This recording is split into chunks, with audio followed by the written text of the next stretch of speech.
Info, c'est à vous Papis, vous recevez le directeur général de l'ONAS. Chérif Diop, merci de nous avoir présenté cette édition, la dernière et grande édition chez nous. Alors, nous y arrivons finalement, c'est la deuxième partie de Soir Info, Soir d'Info avec notre invité, le DG de l'ONAS et l'Office national pour l'assainissement du Sénégal. Quand on parle de l'ONAS, on fait allusion à l'hivernage, ou quand on parle de l'hivernage, on fait allusion justement, ou on a une pensée justement à cette société nationale. DG, bonjour. Bonjour Papis, comment ça va? Alors, c'est dans le même sillage, vous poursuivez quoi exactement si on dit hivernage ONAS? C'est un jeu de mots finalement? C'est pas un jeu de mots, ce qu'on poursuit, c'est le bien-être des Sénégalais, c'est un cadre de vie qui permet aux gens de vivre dans des conditions décentes. Malheureusement, on limite très souvent la mission de l'ONAS à l'hivernage. Alors que le plus important, c'est l'accessoire à l'hivernage. Ce qu'il faut naturellement, c'est qu'on se prépare. Pour l'hivernage 2020 que nous avons, il y a des dispositifs très importants qui ont été pris. Nous avons commencé le 15 avril, d'abord tout ce qu'on appelle l'opération pré-hivernale. Nous avons curé plus de 100 km de réseau sur l'ensemble du territoire, mobilisé 300 personnes en permanence sur le terrain et apporté des innovations majeures. Développer une très grande synergie avec l'APIX par exemple, qui a permis de curer l'ensemble des canaux de la ville de Rufisque où on ne devrait pas avoir de problème sur la plateforme du TR. Avoir également une synergie avec les ADM, avoir une synergie ADM, oui, Agence de développement municipal, et travailler avec la Géroute. Cette démarche doit être poursuivie. Je pense qu'il faudrait qu'on arrive à combiner l'ensemble des efforts et avoir un dispositif d'intervention rationnelle. Et ça permettrait d'avancer, je crois. Il y a aussi des choses importantes qui ont été faites. HLM de Rufisque, qui a souvent eu des problèmes dans le passé, ça a été pris en compte. Hôpital Philippe Maguilène Senghor, également, ça a été pris en compte. On devrait arriver à passer un hivernage correct. Cependant, si on a des pluies torrentielles, il peut y avoir des soucis. Alors, également, si on parle d'hivernage, on pense également aux inondations. Où est-ce que nous en sommes aujourd'hui concrètement? Où est-ce que les Sénégalais en sont aujourd'hui? Je pense qu'il faut d'abord commencer à préciser l'hivernage, c'est plusieurs acteurs. C'est l'ONAS, c'est la brigade des sapeurs-pompiers, mais c'est également la direction de gestion prévisionnelle des inondations. C'est également tous les autres acteurs dont je viens de parler. Nous travaillons en parfaite synergie. Comme je vous l'ai dit tout à l'heure, nous devons arriver à passer un bon hivernage. Cependant, il ne faut pas forcément se voiler la face. Il y a beaucoup d'erreurs, il y a beaucoup de confusion. Moi, je ne parle pas de problèmes de communication. Je parlerai des problèmes de maîtrise de certains aspects.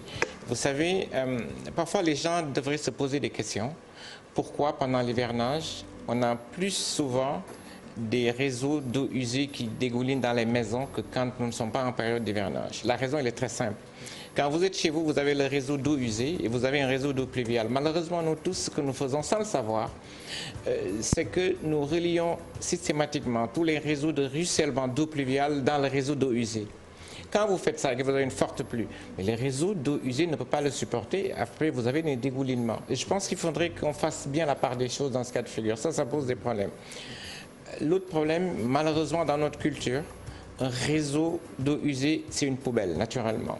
Malgré toutes les campagnes de communication que nous avons faites, malheureusement pendant la Tabaski, des gens ont malheureusement jeté dans ces réseaux des peaux de mouton, des intestins, des cornes et beaucoup de choses. Naturellement, ça aussi, ça augmente. Aujourd'hui, quelle est la conséquence directe à l'heure où on parle aujourd'hui?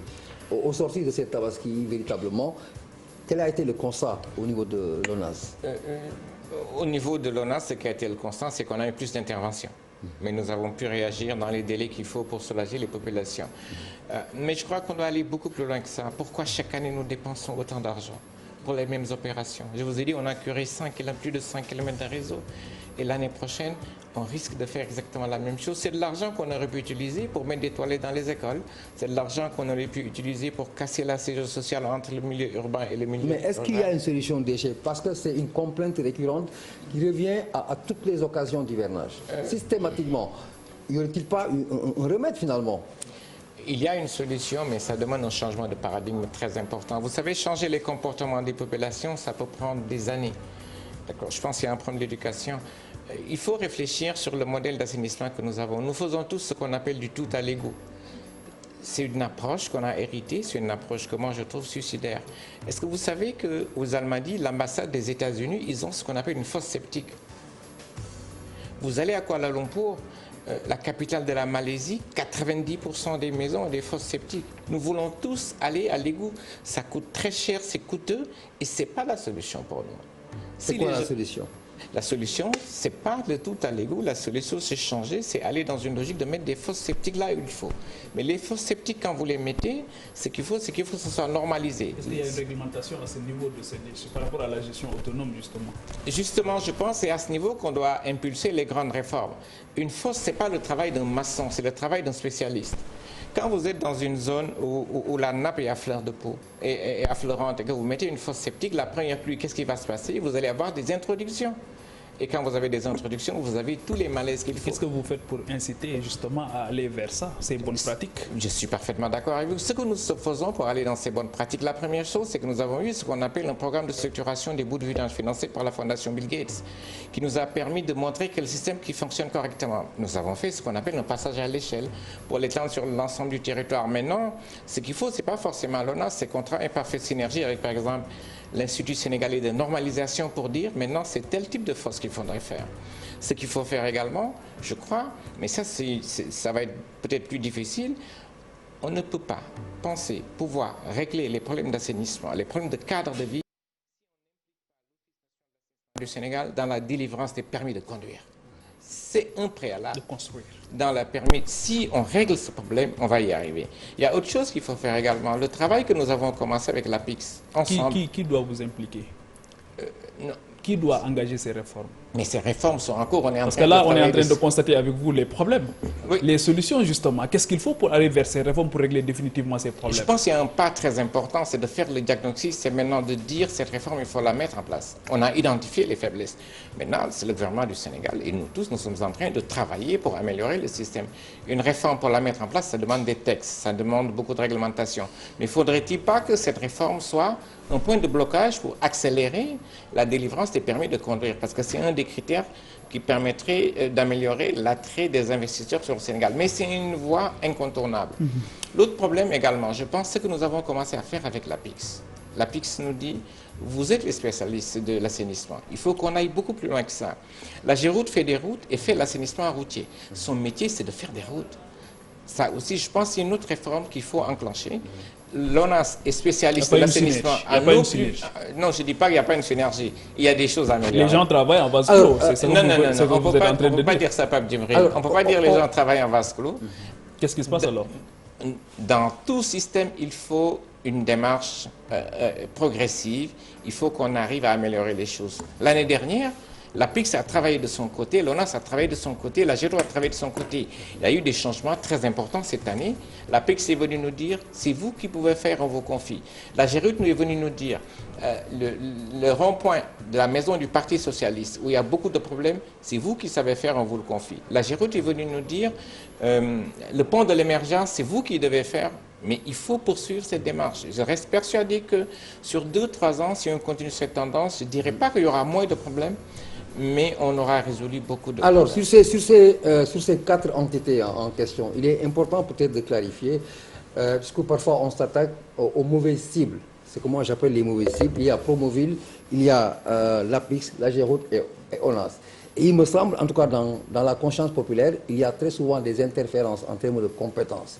Qu'est-ce qui peut être apporté aujourd'hui à l'endroit des Sénégalais pour qu'on puisse savoir, voilà où s'arrêtent les responsabilités de ONAS. Ici, c'est l'APIX, ailleurs, c'est Agéroute, etc. En fait, posé sous cet angle, c'est un peu gênant. Nous travaillons tous pour le gouvernement du Sénégal. Quand il y a un problème, on ne va pas dire c'est l'APIX, on ne va pas dire c'est la Géroute, on ne va pas dire c'est l'ONAS. Je pense que notre responsabilité, c'est de faire un travail d'équipe, d'aller ensemble pour régler le problème des Sénégalais. En plus, on utilise les mêmes ressources, ce sont les ressources de l'État. Mais ce qui est certain, c'est qu'il y a une impérieuse nécessité de rationaliser le dispositif d'intervention. Et de dire c'est vous qui faites ça, c'est vous qui faites ça. Nous sommes un pays très pauvre. C'est-à-dire rationaliser? Rationaliser, ça veut dire que l'APIX s'occupe de grands travaux, tout ce qui est tout ce qui est produit. Je ne dis pas que ce n'est pas le cas. Il y a des choses à améliorer. Non, on ne travaille pas en bas Vasco Papier, je ne vais pas dire ça. C'est de pousser un peu plus loin ce que nous avons commencé à faire cette année. La collaboration. Voilà, je pense que si on fait ça, je ne dis pas que tous les problèmes vont être réglés, mais on aura fait des améliorations très significatives. Mais il n'y a pas que ça également. Je pense qu'il faut interroger nos comportements, vous et moi. Vous savez, la vie citadine, elle impose un minimum de règles qu'il faudrait qu'on respecte. Je vous donne un exemple. Moi, j'habite au Mamel. Vous avez beaucoup d'immeubles dans tout Dakar aujourd'hui. On ne peut pas avoir des immeubles et demander aux gens de continuer à tuer des moutons dans des immeubles. Il faut qu'on arrive peut-être à trouver des abattoirs. Vous faites tuer votre mouton ailleurs et puis vous le ramenez. Je pense qu'il y a beaucoup de problèmes de comportement qu'il faut qu'on règle. Mais changer les comportements des populations, il faut peut-être parfois 2 ou 3 générations pour y arriver. Il faut aussi une police pour surveiller tout ça. Ben oui, il faut une police pour surveiller tout ça. Mais maintenant, se pose aussi la question du financement de ce sous-secteur de l'assainissement. Est-ce qu'aujourd'hui, au-delà de la contribution de l'État, on peut envisager d'autres voies et moyens quand même pour financer ce secteur? Je suis parfaitement d'accord. Ça, c'est l'autre volet du problème qu'il faudrait qu'on règle. Vous faites un immeuble de 10 étages, vous vendez vos appartements à 200 millions. Vous trouvez normal que vous payiez la même chose que la ménagère du coin. Il y a d'autres mécanismes qu'il faut très rapidement mettre en place pour le financement de l'assainissement. L'État ne peut pas tout faire. L'assainissement est un secteur très coûteux et c'est un secteur marchand qui demande à ce que les usagers puissent payer un prix pour avoir ce service. Où est-ce que vous en êtes avec la réflexion? On a dépassé la réflexion. La première mesure, son Excellence le Président Macky Sall a pris une décision majeure. Aujourd'hui, avec le nouveau contrat d'affermage, naturellement, on va revoir la redevance qui est accordée à l'ONAS. Ça, c'est une mesure majeure. Et nous sommes en train de travailler pour mettre en place ce qu'on appelle un fonds de l'assainissement qui va permettre de pérenniser les ouvrages. De toute façon, on n'a pas forcément le choix. Si vous ne le faites pas et que vous faites de gros investissements, vous allez être rattrapé. Rattraper comment? Parce que si l'ONAS n'a pas les moyens d'assurer l'exploitation de ces ouvrages, au lieu d'avoir une durée de vie de 10 ans, on aura une durée de vie de 5 ans. Mais je pense que la mesure est prise, la problématique est très bien comprise. L'augmentation des moyens de l'ONAS pour augmenter le système d'exploitation, ses moyens d'exploitation sont prises. Cependant, comme je dis, je reviens toujours sur la même question, ce n'est pas de la paranoïa. On aurait mis la totalité du budget de l'État du Sénégal dans l'assainissement, on n'aurait pas changé de comportement, on aurait exactement eu les mêmes problèmes comme si on n'avait rien fait. Les deux doivent aller ensemble. Alors, on parle d'accès à l'eau, d'accès à l'électricité, et naturellement, on doit pouvoir dire accès à l'assainissement. Et là, je convoque ou j'invoque la particularité dans les régions. Et on vous a vu prendre d'excellentes initiatives en termes de toilettes, par exemple, pour les populations. On n'a pas vu ce projet aller plus loin, ou qu'est-ce qui le ralentit? Est-ce qu'il a eu un effet escompté, en sachant qu'au départ, l'idée était géniale? C'est très bien que vous parliez accès à l'eau, accès à l'assainissement. Il n'y a pas l'eau ou l'assainissement, il y a l'eau et l'assainissement. Il faut les mettre ensemble. On a toujours pris l'assainissement comme ce qu'on appelle le parent pauvre. Parce que l'assainissement, quand vous investissez, c'est dans le sol, personne ne voit ça. Et je crois que nous sommes sur des programmes d'investissement de près de 230 milliards de francs CFA. C'est une très forte volonté politique. Mais il faut aller plus loin. Quand on parle d'équilibre du secteur, on parle d'équilibre du secteur de l'eau. Mais les deux vont ensemble. Chaque fois que vous avez 100 litres d'eau, il faut savoir que les 80 litres d'eau vont aller à l'assainissement. Donc si vous faites l'un sans l'autre, naturellement, vous allez avoir des problèmes. Pour le monde rural, ça continue. Aujourd'hui, l'État du Sénégal a un projet de 100 000 toilettes pour le monde rural. On n'a pas forcément le choix. On vient de très très loin. La césure que vous avez sur les villes et sur les campagnes en matière d'eau, en matière d'électricité, qu'on avait dans le passé, c'est en train d'être corrigé, en matière d'eau, en matière d'électricité, en matière d'éducation, on l'avait également sur l'accès aux toilettes. On a un programme de 100 000 toilettes qui est actuellement en cours d'instruction. Je ne dis pas qu'on va combler le gap, mais on va aller plus loin. Mais je pense qu'une toilette, elle comporte des choses importantes. Il faut un kit de lavage de mains, naturellement. Il faut également une toilette comme chez vous et chez moi. Pour vous, la toilette, elle est banale. Mais pour le monde rural, c'est encore un luxe. Mais nous sommes en train de travailler pour corriger ça. Le processus est toujours en train d'être suivi. Et oui, en fait, on parle du monde rural, on parle aussi de Touba, du Tivaouane problème également. de Tivaouane, le problème d'assainissement dans ces villes religieuses. Pourquoi autant de bruit, pourquoi autant d'indignation, notamment de la part de certains dignitaires de ces villes religieuses? Ville religieuse, le président Macky Sall est arrivé au pouvoir en 2012. C'est la première fois, je vous dis, c'est la première fois depuis les indépendances que Touba a un programme d'assainissement d'eau usée de 15 milliards. C'est la première fois depuis les indépendances que Tivaouane a un programme d'assainissement. C'est la première fois, parce que les villes religieuses, ce n'est pas Touba et Tivaouane seulement, que Cambérène a un programme d'assainissement. Cambérène existe depuis 1912 et c'est également la première fois que Medina Baye a un programme d'assainissement. Donc je pense qu'on ne peut pas dire que rien n'a été fait. Qu'est-ce qui a été fait par les autres? Quand on s'indigne, il faut comparer. Et quand on compare par rapport à 2012, avant 2012, absolument rien n'avait été fait. Maintenant, on revient sur les choses. Touba, on a un programme d'assainissement qui est en cours. Tivaouane, on a un programme d'assainissement qui est en cours. Medina Baye et Cambérène. La spécificité de ces villes, c'est que dans un moment précis de l'année, ça regroupe des millions de personnes. Touba, le gros problème que nous avons pendant cette période, c'est que vous faites venir ce qu'on appelle des camions de vidange, beaucoup, qui posent des problèmes de santé publique. Maintenant, si le programme d'assainissement va finir, il n'y aura plus de camions de vidange. Cependant, si les gens de Touba se comportent comme les gens de Dakar, font des branchements clandestins, ne s'occupent pas, vandalisent les ouvrages, mais on va retourner au même problème que nous avons. Ça va être la même chose pour Tivaouane. La réalité aujourd'hui? La réalité aujourd'hui, c'est que nous avons à Touba un programme qui est actuellement en cours d'exécution de 15 milliards. Nous avons un programme de renforcement des réseaux d'eau usée et nous avons exactement ailleurs. J'aimerais bien qu'on sorte de la singularité. Moi, j'aurais aimé que vous me... Il n'y a pas de singularité. Touba aussi, c'est la deuxième ville du Sénégal en termes démographiques, avec des extensions qui sont aujourd'hui énormes. Ça mérite aussi Dakar comme Touba mérite un traitement particulier dans ce sens-là. C'est juste le sens de la question. Vous savez, tenir un discours comme ça, c'est un discours dangereux. Il faudrait qu'on comprenne que nous sommes dans un pays, une république qu'on appelle République du Sénégal. Pour moi, le citoyen lambda qui est à Touba a les mêmes droits que celui à Konkani. Il a les mêmes droits que celui à Ibel qui est à Kédougou. Il a les mêmes droits que mon parent qui est à Diawara, qui paye le prix du mètre cube d'eau à 400 francs CFA. On dit pas... Laissez-moi terminer. Je pense que chaque Sénégalais, où est-ce que vous puissiez être, il faut savoir que nous avons tous les mêmes droits. Quand vous rentrez dans les singularités, alors là, vous sortez de la République. C'est la deuxième ville du pays. Saint-Louis va dire « je suis la deuxième ville du pays ». Ce n'est pas en termes de population, c'est en termes de droits que nous avons donnés aux citoyens. C'est là où se pose la question fondamentalement. Et vous posez la question maintenant, je reviens à ce que j'ai dit. Le premier système d'assainissement d'eau usée à Touba, ce n'est pas Léopold Sédar Senghor, ça n'est pas Abdou Diouf, ça n'est pas Abdoulaye Wade, c'est Macky Sall. Le premier programme de renforcement du système d'assainissement des eaux pluviales à Touba, ça n'est pas Abdou Diouf, ça n'est pas Léopold Sédar Senghor, ça n'est pas Abdoulaye Wade, c'est le président Macky Sall. Et c'est la même chose pour Tivaouane, c'est la même chose pour Cambérène, et c'est exactement la même chose pour Medina Baye. Il faut savoir parfois interroger l'histoire, se poser les bonnes questions, et là on arrive à avoir les bonnes réponses. Comparaison aussi, on questionne la réalité aujourd'hui parce que on veut juste essayer de comprendre avec vous ce qui a été fait aujourd'hui par rapport à cette problématique qui se pose avec acuité chaque année, Papis l'a rappelé, pour essayer de trouver des solutions. On veut juste, parce qu'on vous a reproché à Touba, de ne pas trop parler avec les populations qui sont, en fin de compte, les bénéficiaires de ces ouvrages. Peut-être que Tivaouane aussi, c'est la même chose. C'est la raison pour laquelle nous, on parle de communication, on parle d'explication par rapport à ce que vous êtes en train de faire. Vous savez...